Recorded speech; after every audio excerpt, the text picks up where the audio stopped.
Hi everybody, Kim Wilson here, and it's time for the August card class.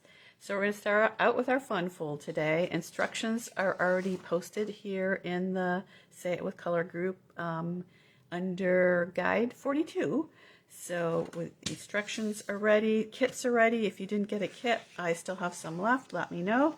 And let's get started with our fun fold. This one's really cool. It's got tons of texture from all the different layers, and it's called a hinge fold card. So the hinge is right there. It's just a little piece left over from cutting off the top panel to make that a little smaller. And you basically have two panels of cardstock and then two panels of designer series paper attached by the hinge. And the hinge goes between the layers of each section, so between the cardstock and the designer paper. So let's put that together first and get it started here.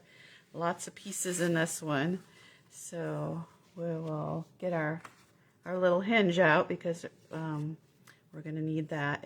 I just used a little, I think it's 3/4 inch by 4 inch, and then fold it in half.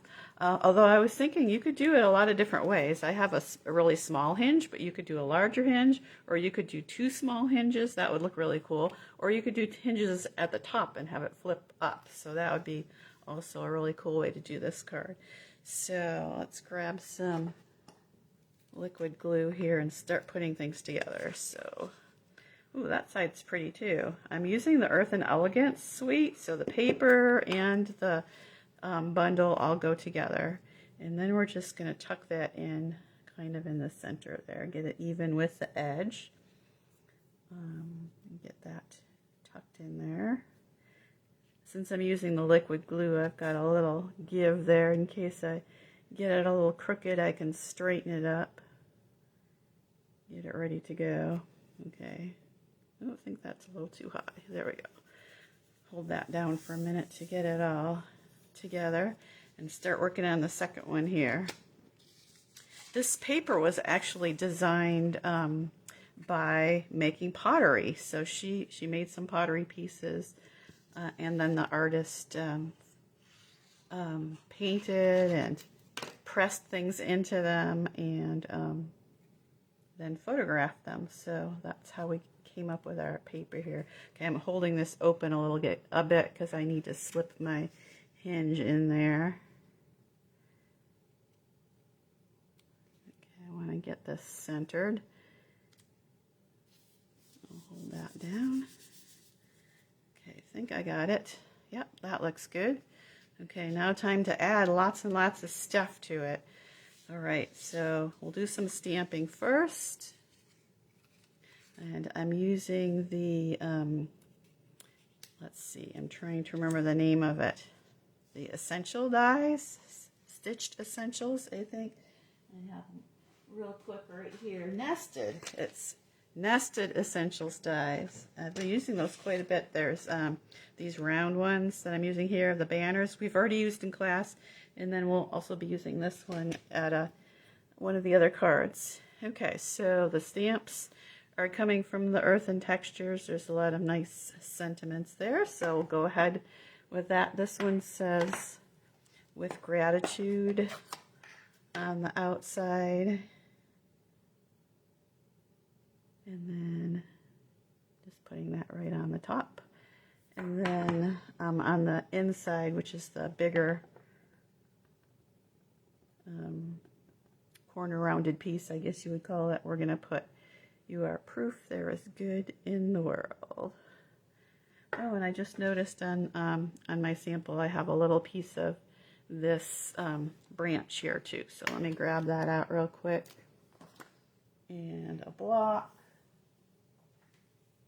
And I'm just going to stick it on this this block because I'm only using a little bit of it here. So we'll just put that right in the lower corner there.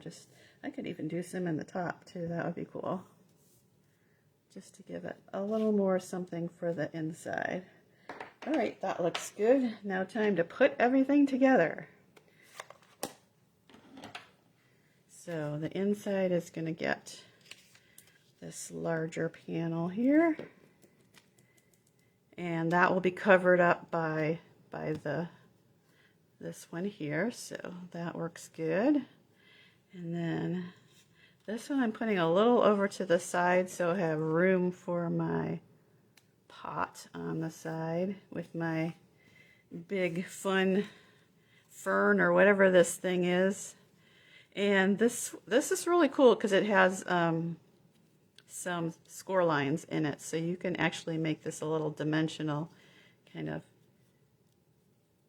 fold it all up a little bit so it has a little bit of dimension there. Hopefully it won't get too smooshed in mailing. So we'll put that little frond down, and then let's see, did I use dimensionals, which I forgot to get out? Hang on. Oh, right behind me here. Okay, so I did use some dimensionals on the pot.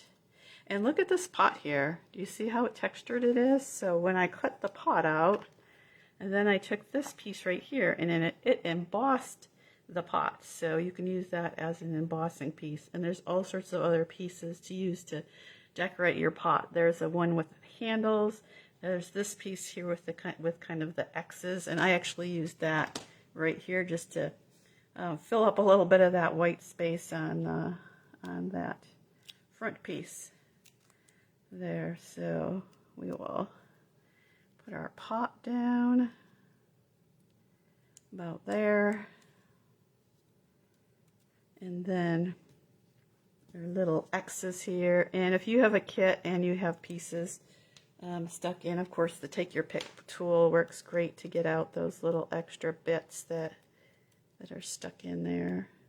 And we also have the die brush that fits on there. And whenever I'm adhering little bits, I like to bring in my silicone mat just in case, so I don't get my work surface gluey and messy. Okay, we'll just stick that there. And then the last, this really cool, it's called Natural Wavy Trim. So very, very natural, but it's got this really cool scallopy look, so perfect for these pots.